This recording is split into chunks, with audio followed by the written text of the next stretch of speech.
Hello student, सबसे पहले स्वागत है आपका सभी का ऑनलाइन कक्षाओं में। संस्कृति सीनियर सेकेंडरी विद्यालय द्वारा आयोजित ये ऑनलाइन कक्षाओं की जो श्रृंखला चल रही है, इसमें स्वागत है आप सभी का। जहाँ तक कि आप सभी को मेरे वीडियो लगातार अविराम रूप से मिल रहे होंगे, मैं कंटिन्यू प्रतिदिन आपके जो वीडियो है वो रिकॉर्ड कर करके मैं आपको जो है YouTube के माध्यम से आप तक पहुंचाने की कोशिश कर रहा हूं, ताकि विद्यालय परिवार द्वारा और मेरी तरफ से ये कोशिश है कि आप लोगों का जो अध्ययन है वो अनवरत रूप से चलता रहे, उसमें किसी प्रकार की कोई परेशानी बाधा उत्पन्न ना हो।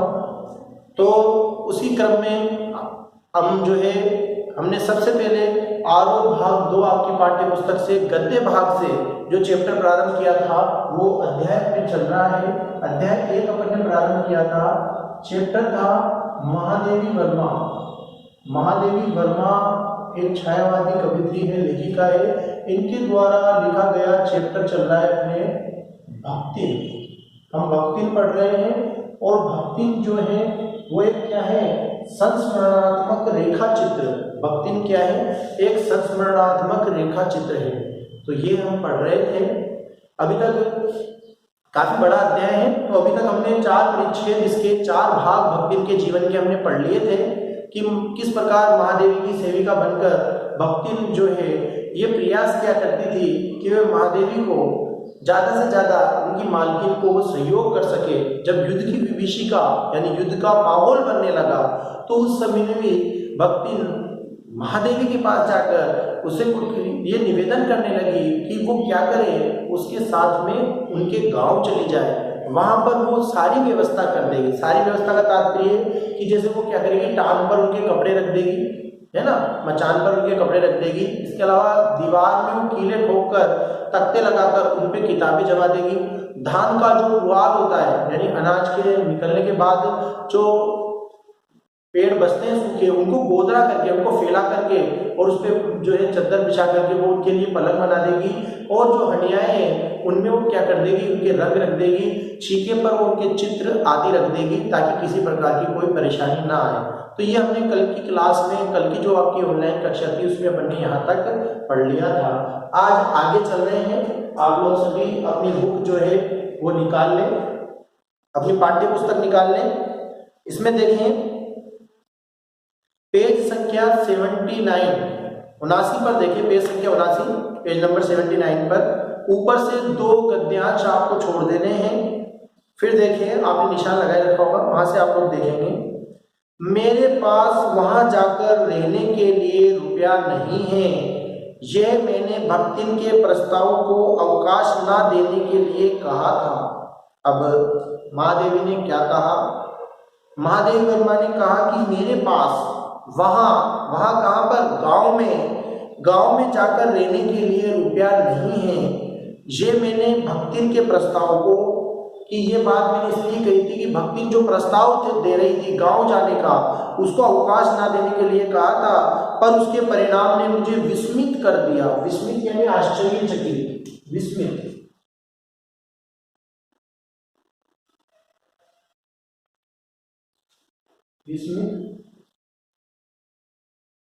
आश्चर्यचकित,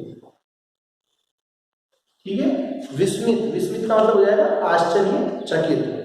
तो उसके परिणाम ने मुझे क्या कर दिया, विस्मित कर दिया, यानी आश्चर्यचकित कर दिया। भक्तिन ने परम रहस्य का उद्घाटन करने की मुद्रा बनाकर और पोपला मुंह मेरे कान के पास लाकर होले होले बताया कि उसके पास 5 बीसी और 5 रुपया गड़ा रखा है। देखो उसने क्या बताया, उसने ये बताया कि भक्तिन जो थी, उस भक्तिन ने परम रहस्य, यानी एक बहुत बड़े रहस्य, उसने जो बताया, आश्चर्यचकित क्यों हुई कि भक्तिन ने एक परम रहस्य, यानी एक बड़ा रहस्य जो था, एक बड़ा राज जो था, उसका उद्घाटन किया, यानी उसको सामने लेकर आई, बड़ा राज बताया उसने, बताने की मुद्रा बनाकर। पहले बताया नहीं, बताने की मुद्रा बनाई, उसका चेहरा वैसा बन गया, और बताने की मुद्रा बनाकर पोपला मुंह, क्योंकि दांत थे नहीं तो उसका अपना पोपला मुंह मेरे कान के पास लाकर, मेरे कान के पास लाई, और होले होले, होले होले यानी धीमे धीमे, होले होले यानी धीमे धीमे, होले होले यानी धीमे धीमे, होले होले यानी कि धीमे धीमे। अब धीमी धीमे स्वर में, आवाज में क्या किया, होले होले बताया है, धीमे धीमे स्वर में बताया कि उसके पास 5 बीसी और 5 रुपया गड़ा रखा है। उसके पास में कितना, उसके पास में 5 बीसी, 5 बीसी और 5 रुपया गड़ा रखा है, यानी 105 रुपये उसके पास में जमा है। ठीक है, 5 बीसी का मतलब है 20 को 5 से गुणा कर लेंगे तो 100 जाएगी, 20 बचे 100 और 5 रुपया, तो कितने हो गए 105 रुपये उसने क्या कर रखे थे, जमा कर रखे थे। तो उसके पास में 5 बीसी और 5 रुपया, तो 5 बीसी का मतलब हो जाएगा 100 रुपये और 5 यानी 105 रुपये गड़ा रखा है, यानी जमा कर रखे हैं, छिपा कर रख रखे हैं। उसी से वह सब प्रबंध कर लेगी, और उसी से क्या कर लेगी, वह सब प्रबंध यानी सारा जो प्रबंध है वो सब कर लेगी। फिर लड़ाई तो अमरोती खाकर आई नहीं है, और फिर लड़ाई तो क्या, अमरोती, अमरोती यानी अमरता, अमरोती का मतलब है अमरता, जो अमर हो, कभी जीवित कभी भी मरे नहीं, वो अमरोती खाकर आई नहीं है। जब सब ठीक हो जाएगा तब यही लौट आएंगे। और भक्ति ने कहा कि जब सब ठीक हो जाएगा तो हम क्या करेंगे, वापिस से लौट आएंगे। भक्ति की कंजूसी के प्राण पूंजीवित होते होते पर्वताकार बन चुके थे, कि भक्ति जो है वो बहुत कंजूस की, कंजूस यानी जो बेकार में, जो एक एक पैसे को बहुत मुश्किल से खर्च करता हो वो कंजूस। तो कंजूसी के जो प्राण थे वो पूंजीभूत होते होते, पूंजीभूत यानी जन्म लेते लेते पर्वताकार यानी पर्वत के आकार के, यानी बहुत ज्यादा बड़े हो गए थे।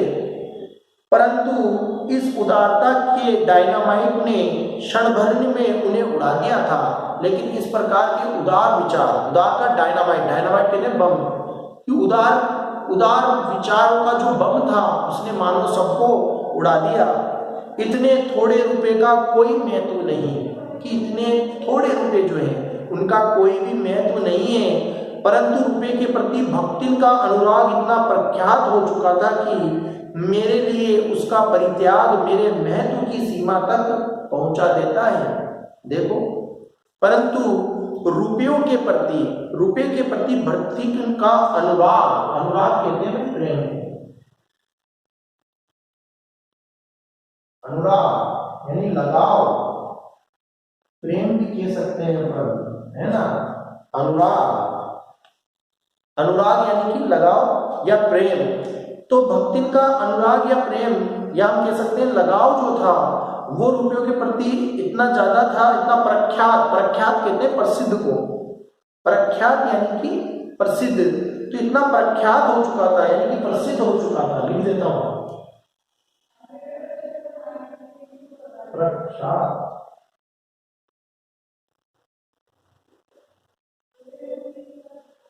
प्रख्यात यानी प्रसिद्ध। तो भाई क्या हो चुका था कि भक्ति जो थी वो, उसका जो रुपयों के प्रति जो लगाव था, अनुराग था, प्रेम था, वो इतना प्रख्यात यानी प्रसिद्ध हो चुका था कि मेरे लिए उसका परित्याग यानी मेरे लिए उसका छोड़ना मेरे महत्व की सीमा तक पहुंचा देता है। भक्ति और मेरे बीच में सेवक स्वामी का संबंध है, ये कहना कठिन है। देखो यहाँ से फिर प्रश्न बनता है आपकी बोर्ड क्लासेस के लिए, एक प्रश्न बना देते हैं बोर्ड में कि भक्ति और मेरे बीच सेवक सेविका का संबंध है, ये कहना कठिन है। तो प्रश्न इस प्रकार से आएगा कि महादेव वर्मा और भक्ति के बीच सेवक सेविका का संबंध था या उससे कुछ अधिक स्पष्ट कीजिए। तो हमें बताना होगा कि भक्ति और महादेव वर्मा क्या सेवक और सेविका ही थे खाली, या उससे कुछ ज्यादा संबंध हो गया था उनका। तो भाई देखो, भक्ति और महादेवी वर्मा उन दोनों के बीच में सेवक सेविका से ज्यादा गहरा संबंध हो गया था, क्योंकि सेवक ऐसा नहीं होता जो क्या हो कि अपने मालिक की इच्छा के विरुद्ध भी, उसके कहने पर भी जाए नहीं, मालिक की इच्छा के विरुद्ध कार्य कर सके। लेकिन यहाँ पर जो सेविका भक्तिन थी वो महादेवी की इच्छा के विरुद्ध भी वो जाने के लिए तैयार नहीं थी, उनकी इच्छा के विरुद्ध वहीं रुकी हुई थी। दूसरी बात, वो एक पुत्री के समान, जैसे माँ अपनी बेटी के लिए या पुत्री के लिए जिस प्रकार देखभाल करती है, उसी तरीके से, उसी प्रकार से भक्तिन जो थी वो अपनी मालकिन महादेवी वर्मा की सेविका ना होकर एक माता की तरह देखभाल किया करती थी। तो उनके संबंध के बारे में हम बात करते हैं तो उनके संबंध भाई सेवक और सेविका से कहीं ज्यादा थे। देखो आगे इन्होंने कहा है, पंक्तियां पढ़ते हैं, आपके समझ में आ जाएगी बात। क्योंकि ऐसा कोई स्वामी नहीं हो सकता जो इच्छा होने पर भी सेवक को अपनी सेवा से हटा ना सके। देखो के भी दिया है महादेवी वर्मा ने यहाँ पर कि ऐसा कोई स्वामी यानी ऐसा कोई मालिक नहीं हो सकता जो इच्छा होने पर भी, कि जिसकी इच्छा हो फिर भी वो क्या करे, अपने सेवक को अपनी सेवा से ना हटा सके, कि अपना जो सेवक है उसको क्या करे, अपनी सेवा से ना हटा सके। और ऐसा कोई सेवक भी नहीं सुना गया जो स्वामी के चले जाने का आदेश पाकर अवज्ञा से हंस दे। और ऐसा कोई सेवक भी नहीं सुना होगा जो उसका मालिक स्वामी उसको जाने के लिए कहे और वो अवज्ञा यानी उसकी बात ना माने और हंसकर उसकी बात को भूल जाए या उसकी बात को भुला दे। भक्तिन को नौकर कहना उतना ही असंगत है जितना अपने घर में बारी बारी से आने जाने वाले अंधेरे उजाले और आंगन में फूलने वाले गुलाब और आम को सेवक मानना। देखो भक्तिन को नौकर कहना उतना ही असंगत है यानी उतना ही गलत है। भक्तिन को नौकर कहना, महादेवी वर्मा बता दिए कि भक्तिन को नौकर कहना उतना ही गलत है जितना अपने घर में बारी बारी से यानी बार बार में आने जाने वाले अंधेरे उजाले यानी अंधेरा आता है उजाला आता है और आंगन में फूलने वाले गुलाब और आंगन में जो गुलाब के फूल खिल रहे हैं और आम को सेवक माने और आम जो है उन आम को हम क्या माने, सेवक माने।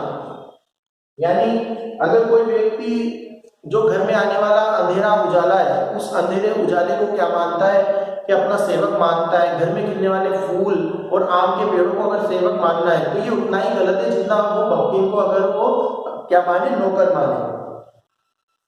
वे जिस प्रकार का एक अस्तित्व रखते हैं जिसे सार्थकता देने के लिए ही हमें सुख दुख देते हैं। देखो वो जिस प्रकार का अपना अस्तित्व रखते हैं जिसे सार्थकता देने के लिए ही हमें क्या करते हैं, सुख दुख देते हैं, उसी प्रकार भक्तिन का स्वतंत्र व्यक्तित्व अपने विकास के परिचय के लिए मेरे जीवन को घेरे हुए। उसी प्रकार से भक्तिन जो है, भक्तिन का स्वतंत्र व्यक्तित्व क्या है, अपने विकास के परिचय के लिए मेरे जीवन को क्या करे हुए, घेरे हुए। नेक्स्ट अगले पृष्ठ पर, अगले पेज पर देखेंगे वे, अगला पेज संख्या 80, पेज नंबर 80 पर देखेंगे आप लोग। आगे चलेंगे।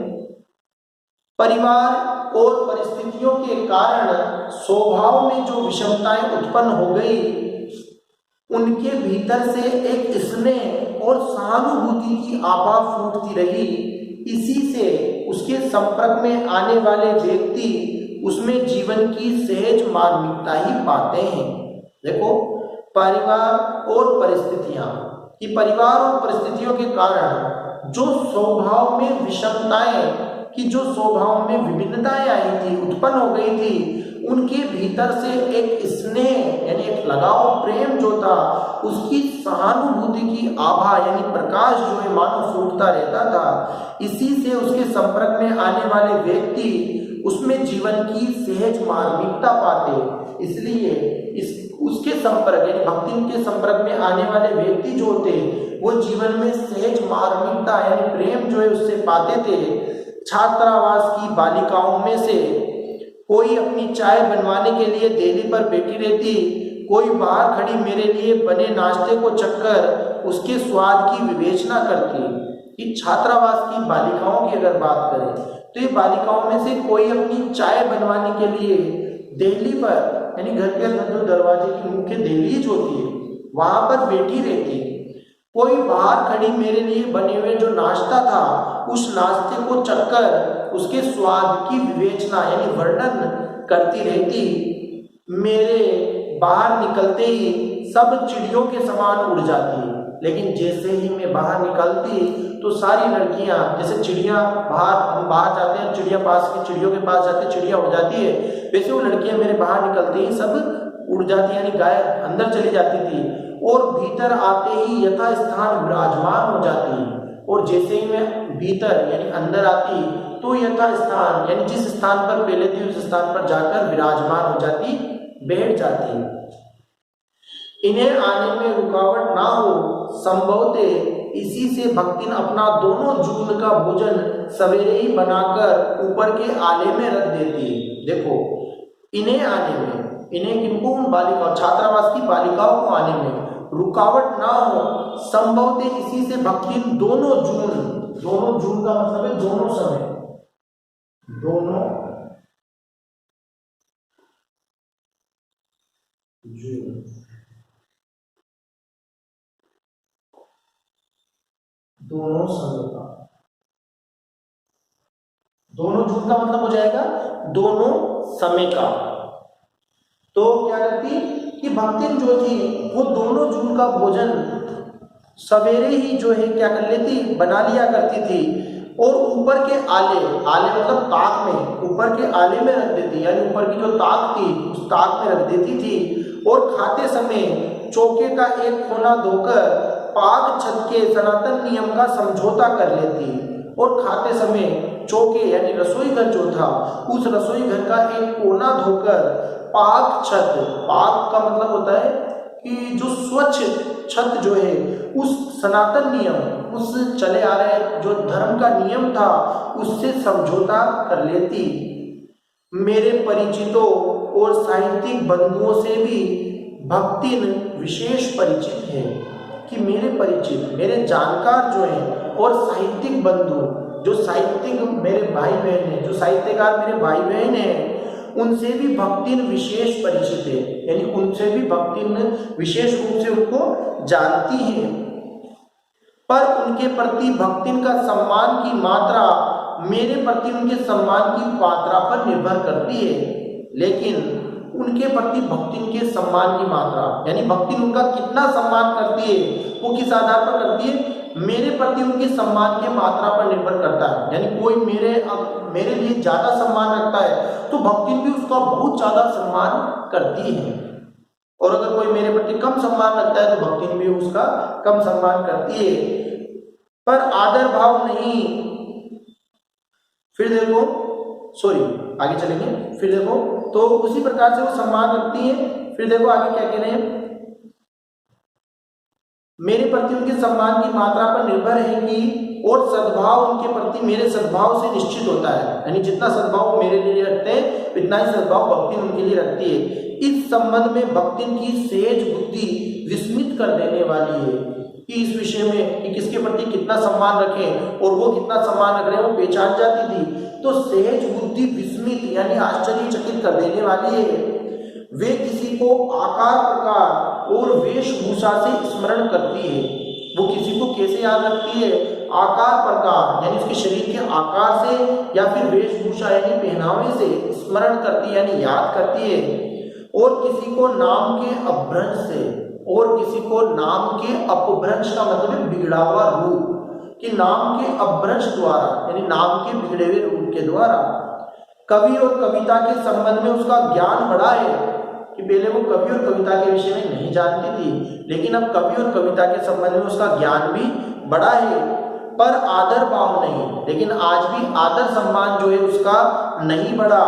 किसी के लंबे बाल और अस्त व्यस्त वेशभूषा देखकर वे कह उठती है का ओमु कवि लिखे जानते हैं, यानी किसी व्यक्ति के लंबे बाल और अस्त व्यस्त वेशभूषा यानी जो वेशभूषा ठीक से कपड़े नहीं पहने हो ऐसा देखकर वे कह उठती है, क्या कह उठती है, का आहू ओहू कवित लिखे जानते, कि क्या ये भी कविता लिखना जानता है।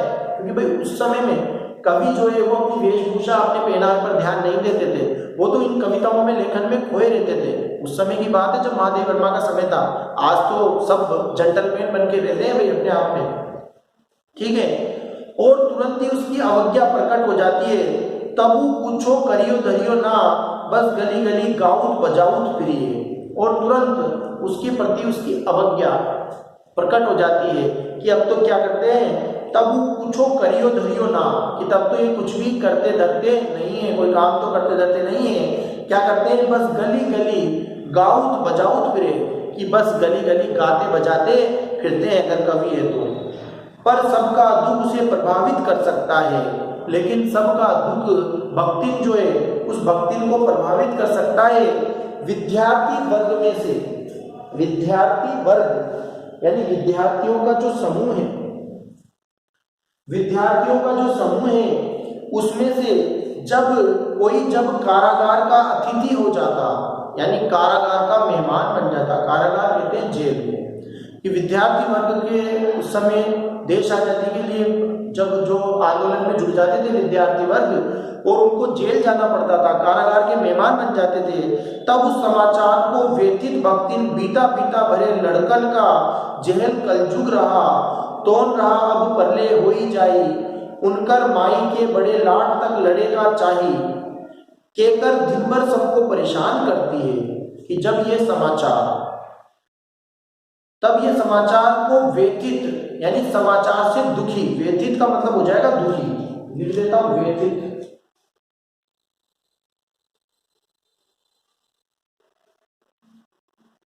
व्यथित यानी दुखी, इस समाचार से व्यथित यानी कि दुखी जो भक्तिन है वो क्या कहती है कि बीता बीता भरे, बीता बीता भरे, बीता बीता का मतलब क्या हो जाएगा यहाँ पर, बीता बीता का क्या है मतलब, बीता बीता का मतलब है बालिश,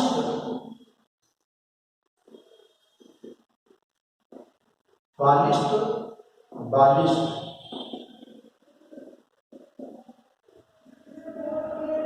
भर के, बीता बीता भरे यानी बालिश, ये बालिश है ना, अपन नापते ना बालिश, तो ये बालिश, तो उसका कहना है कि बीता बीता भरे यानी बालिश भर के लड़कन, लड़कन यानी लड़के का जेहल कलजुग रहा, कि ये बालिश भर के लड़के, ये क्या हो गया, ये तो कलजुग यानी कलयुग आ गया, अब परले ही हो जाए, कि अब तो क्या हो जाना चाहिए, परले हो जाना चाहिए, जाई उनकर माई का बड़े लाट तक लड़ेगा चाहिए, या फिर इनके माता पिता को बड़े लाट, लाट का मतलब बड़े साहब जो है उन तक लड़ेगा चाहिए, उनसे उन तक लड़ाई लड़ना चाहिए, केकर दिन भर सबको परेशान करती, बापू से लेकर साधारण व्यक्ति तब सबके प्रति भक्ति की सहानुभूति एकरस मिलती है। कि बापू यानी महात्मा गांधी, कि बापू यानी महात्मा गांधी से लेकर एक साधारण व्यक्ति तक जितने भी हैं सबके प्रति भक्ति की सहानुभूति एक रस यानी एक समान मिलती है। भक्ति के संस्कार ऐसे हैं कि वे कारागार से वैसे ही डरती है जैसे यमलोक से। देखो भक्ति के संस्कार ऐसे रहे हैं कि वे कारागार यानी कि जेल जो होती है, जेल से ऐसे डरती है जैसे यमलोक से। यमलोक यानी जो ऊपर स्वर्ग नरक है वहां के, उसके लोक से ऊंची दीवार देखते ही वे आंख मूंदकर बेहोश हो जाना चाहती है।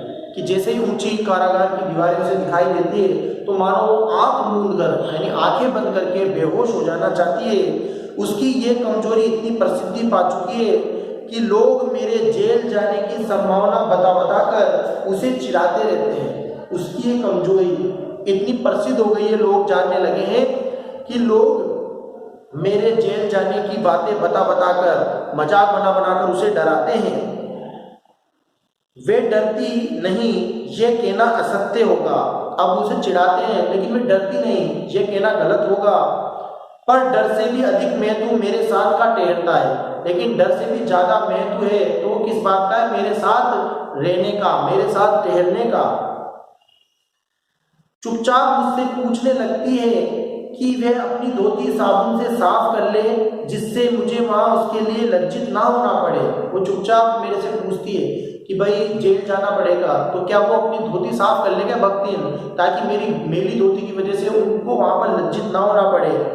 क्या क्या सामान बांध ले, और वो महादेवी से पूछती है भाई वहां जाने के लिए क्या क्या सामान बांध ले जिससे मुझे यानी महादेवी वर्मा उनकी जो मालकिन है वहां पर किसी प्रकार की असुविधा नहीं हो, कि वहां पहुंचने पर उन्हें किसी प्रकार का परेशानी ना हो सके।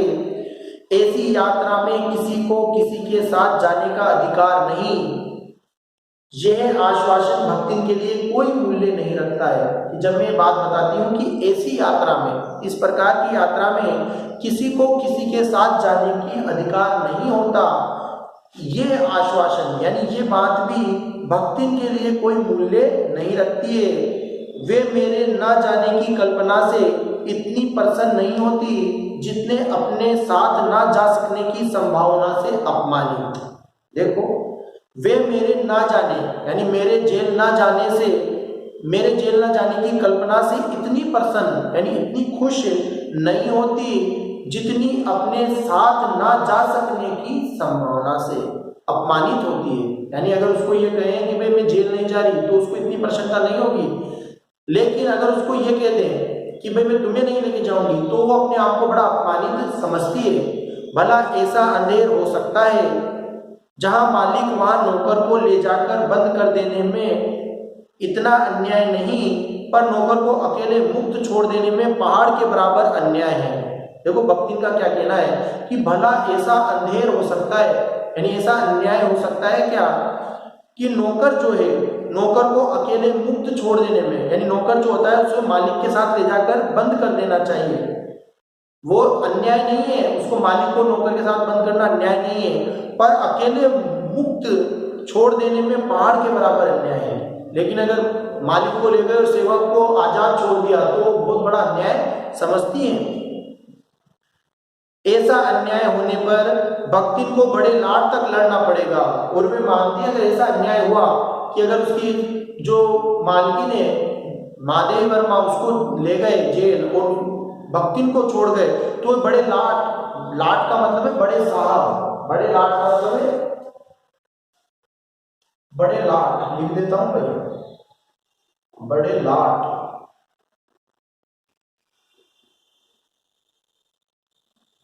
बड़े साहब। लाड का मतलब लाड होता है, वैसे लाड है ना। किसी की माई यदि बड़े लाड तक नहीं लड़ी तो नहीं लड़ी, पर भक्ति तो बिना लड़े काम ही नहीं चल सकता। और भक्ति कहती है कि किसी की माँ अपने पुत्रों के लिए बड़े साहब तक, बड़े लाड तक नहीं लड़ी तो नहीं लड़ी, लेकिन भक्ति का तो बिना लड़े काम ही नहीं चल सकता। ऐसी विषम प्रतिद्वंदियों की स्थिति की कल्पना भी दुर्लभ है। ऐसी विषम यानी इस प्रकार की विषम प्रतिद्वंदियों की स्थिति कल्पना में भी दुर्लभ है, यानी कल्पना में सोचना भी कठिन है। मैं प्रियाय सोचती हूँ कि जब ऐसा बुलावा आ पहुंचेगा जिसमें ना धोती साफ करने का अवकाश रहेगा, ना सामान बांधने का, ना भक्तिन को रुकने का अधिकार होगा, ना मुझे रोकने का, तब चिर विदा के अंतिम क्षण में ये देहातीन वृद्धा क्या करेगी और मैं क्या करूंगी। अब देखो, महादेवी कह रही हैं कि मैं प्रियाय यानी मैं अधिकांशतः सोचती हूँ कि जब ऐसा बुलावा आ पहुंचेगा, कि जब ऐसा निमंत्रण आ जाएगा जिसमें ना धोती साफ करने का अवकाश रहेगा और ना सामान बांधने का, कि जब धोती साफ करने का और सामान बांधने का अवकाश ना होगा, ना भक्तिन को रोकने का कोई अधिकार होगा, ना मुझे रोकने का, तब चिर विदा यानी हमेशा के लिए विदाई, यानी मृत्यु की बात कर रही है कि तब चिर विदा यानी लंबे समय के लिए विदा या हमेशा के लिए विदा के जो अंतिम क्षण है उसमें ये देहातीन वृद्धा यानी ये गांव की जो वृद्धा महिला है, बूढ़ी महिला है, ये क्या करेगी और मैं क्या करूंगी। भक्तिन की कहानी अधूरी है, कि भक्तिन जो है उसकी कहानी अधूरी है, पर उसे खोकर मैं इसे पूरी नहीं करना चाहती और उसको खोकर मैं इस कहानी को पूरी नहीं करना चाहती हूँ। तो ये जो है भाई आपका भक्तिन का जो महादेवी वर्मा का भक्तिन जो अध्याय है, ये अध्याय आज आपका पूर्ण हो जाता है, कंप्लीट हो जाता है। प्रश्न अभ्यास जो है वो आज यहाँ तक पढ़ लेना, कठिन शब्दार्थ कर लेना। कल की जो कक्षा होगी यानी नेक्स्ट जो आपका वीडियो होगा, उस वीडियो के अंदर मैं आपको प्रश्न अभ्यास आपको इस कक्षा में हल करवा दूंगा। उसके बाद आपको प्रश्न अभ्यास कर लेने हैं और फिर गृह कार्य करके और उसकी पीडीएफ जो है आप मुझे ऑनलाइन जो ग्रुप बना हुआ है उस ग्रुप में भेज देंगे, होमवर्क के ग्रुप में।